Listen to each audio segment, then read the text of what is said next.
Hello my friends, today the recipe of the day is spinach mutton chops with potatoes, which is Palak Aloo Gosht.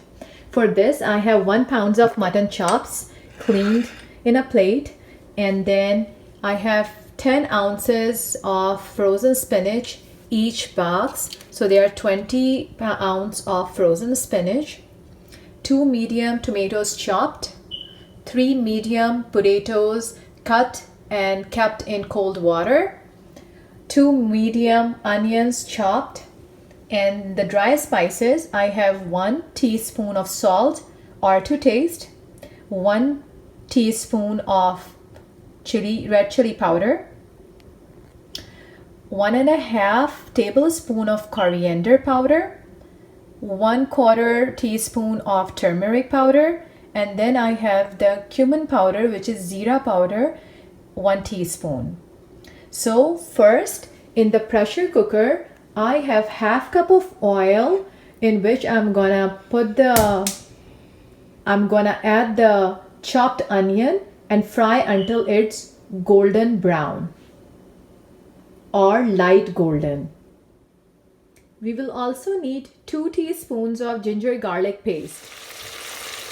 After adding the meat to the pressure cooker, fry it for 3 to 4 minutes before adding the chopped tomatoes. After frying the meat for 3 to 4 minutes, we are going to add the chopped tomatoes to it, and then all the dry spices.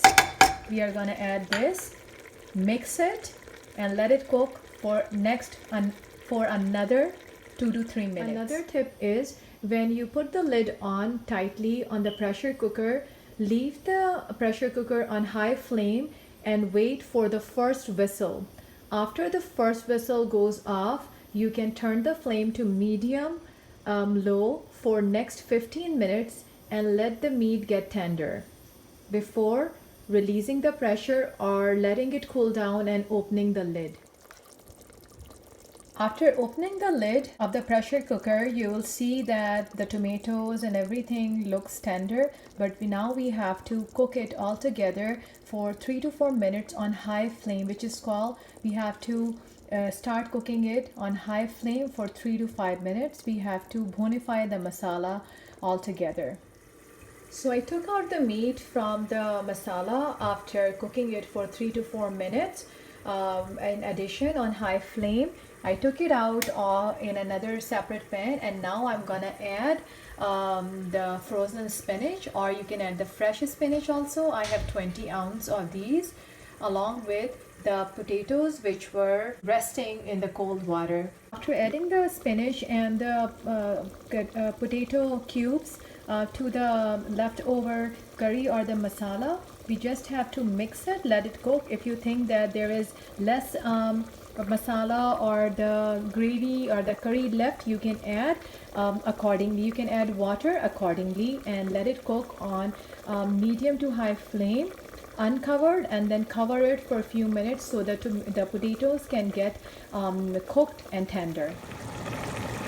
After letting it simmer for 10 minutes with the lid covered, I'm going to add the tender and cooked meat pieces, which I have separated in a bowl, so they are going back in, and now I'm going to mix it and cook it for 2 to 3 minutes.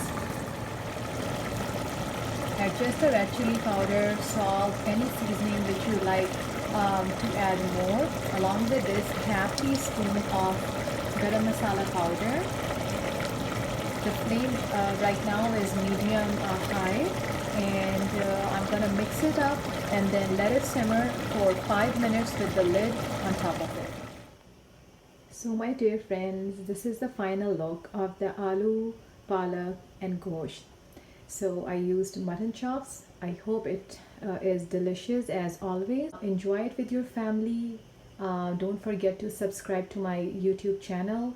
Give a thumbs up if this turns out to be a good recipe and a good dish for you and your family. Tonight we have some leftover tomato ki chutney, which is tomato chutney. Stay safe, stay healthy, stay tuned till my next video. Love you all. Take care. Goodbye.